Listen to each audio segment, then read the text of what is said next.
Hi, my name is Christina and I am your librarian here at Christina's Bookshelf. And today I am bringing you Dragon's Hoard by M.A. Church. This is part of the Dream Spun Beyond series, and I thought it was fluffy and light and fantastical. We have Warwick, who is a dragon shifter, and as Avery, our little Omega, says several times, he's kind of like a modern day loan shark. He definitely does not let go of any of his hoard without some collateral, intense collateral. And when the alpha of a werewolf pack comes in begging for a loan, Warwick doesn't say no, but he needs that collateral. And it's a 100-year loan. Now, werewolves aren't immortal. They don't live forever, but they do have an extended life. And on the eve of the day that loan is to be paid, there's no mention of payment. The alpha has declined any communication with Warwick whatsoever. Bonus, on the eve is Avery's 100th birthday. This is when, in werewolf terms, he becomes a man. He's now ready to find a mate. He can go out there and kind of explore the world. And in this environment that M.A. Church has brought us, the Omega is kind of protected, shielded. They're very, I don't want to say praised, I kind of want to say babied. Avery hasn't really lived life, hasn't seen what the world has to offer, because he's seen as more of a fragile being. Emotionally, physically, mentally, poor Omega Avery. So we're having this great birthday celebration. And in comes Warwick and his assistant. He's going to make a stand. He's going to make a grand entrance. You owe me money. You haven't paid anything back. You haven't made a statement of paying anything back. You won't return my phone calls. So here I am at your son's birthday celebration. And obviously this does not go well with the alpha, but the alpha compared to the dragon, oh my goodness, there's like no comparison. And it's so freaking sexy to watch this. But behold, something happens. There's this aroma in the air that they both get, Warwick and Avery. And they have this aha moments of they know who the other is to each other, but they don't want anybody else to know that they know. A little convoluted here. So when Warwick and the alpha go back to his office, Warwick says, I'm not going to take all the collateral you put up for the loan. Here's what I want. One of those things being Avery. And here's where the story can either really make it or break it for you. Yes, they both know they're destined to be together. They both understand that they are mates. But Warwick is now including Avery in a business deal. I will let you keep all of this collateral except for a small handful of things. And I want your son. Now, it's not an immediate handover. Avery does get to kind of like go on a date with Warwick, get to know him a little bit better. They get to discuss the handlings of the situation, what's going on. Avery's not left in the dark as a fragile Omega.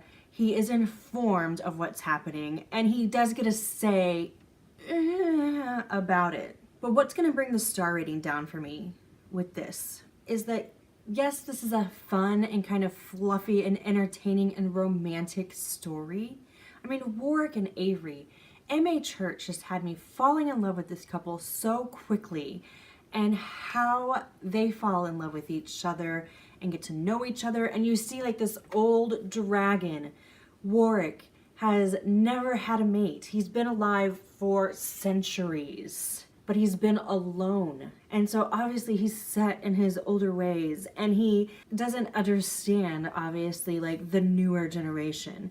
And then you have Avery, who's more modern and up to date and doesn't see, obviously, the same thing. Cultural differences, societal differences are going to be abound, and they're going to clash on some things. And watching them have their moments and work through their moments, it was just so cute, and I swooned and I loved.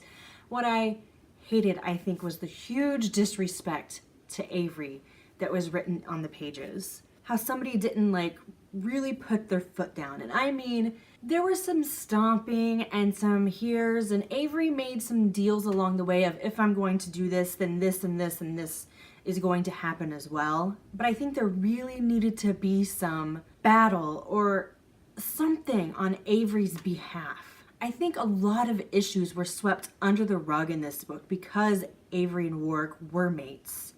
A lot of the things that should have been brought out into the open and dealt with as a family, dealt with as a pack, just kind of went to the wayside, because at the end of the day, these two are mates. And I don't think it should have been that way. And that irritated me to no end. I felt like it devalued Avery as a human being.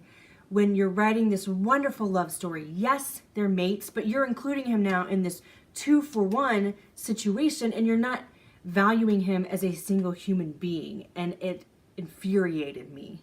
I think also by the end of the book, there were some questions that were left unanswered, some things that were focused on quite a bit, especially when it comes to Warwick and the dragon and his eyes and just some other kind of things. If it just happened once or twice, I would say okay, but I felt like we focused on those things a few more times and then they're never answered. And I was just like, huh.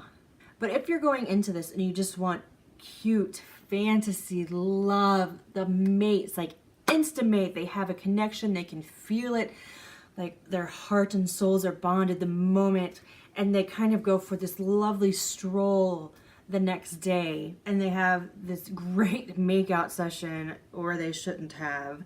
And I think it's Warwick that's like, well, I don't think we have to worry about the chemistry between us, and that's definitely something they don't have to worry about. And watching Avery grow as a man because he's been sheltered, I thought was beautiful. I mean, there's so many pluses to this story.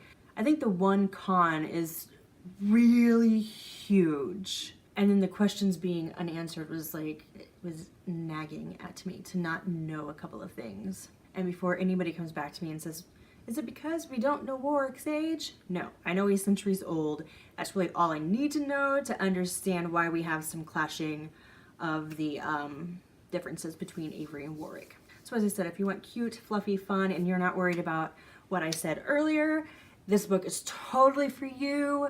It's paranormal fluffiness to the extreme. Adorable. I just had, the two things that really bothered me. That's my grief. At the end of the day, I am giving Dragon's Hoard by M.A. Church 3.75 stars. So if all that's okay with you and you're still wanting to get into this Dragon Hoard business, I am going to leave the Dream Spinner and Amazon links down below so you can click and be on your way. If you've enjoyed this review, I'm going to ask that you help me with that YouTube algorithm and give me a like. Leave me a comment. I love to interact with all of you guys. And go ahead and hit that subscribe button. I try to get new content out every Monday through Thursday, but I honestly never know what time. And that is the magic of the subscribe button, is that you will get a notification when I have something new for you. If you're like me and think this chick's pretty awesome, down below I'm going to leave stalker links aplenty. Go, click, investigate, enjoy. If you have a book or an arc you'd like me to read or some light editing proofreading you would like done, you can request via website. Dragon's Hoard by M.A. Church, published by Dream Spinner Press in their Dream Spun Beyond series. 3.75 stars. Bye. Hi, my name is Christina and I am your librarian here at Christina's Bookshelf. And today I am bringing you Finders Keeper by Shira Anthony, published by Dream Spinner Press. This was the first release in their Dream Spun Beyond world, where it's paranormal fantasticness. This was the first book that I read by Shira Anthony, and it definitely will not be the last. I enjoyed the world that they built, the storyline, the characters. I had a lot of fun in this book. The plot of this book is you have a guardian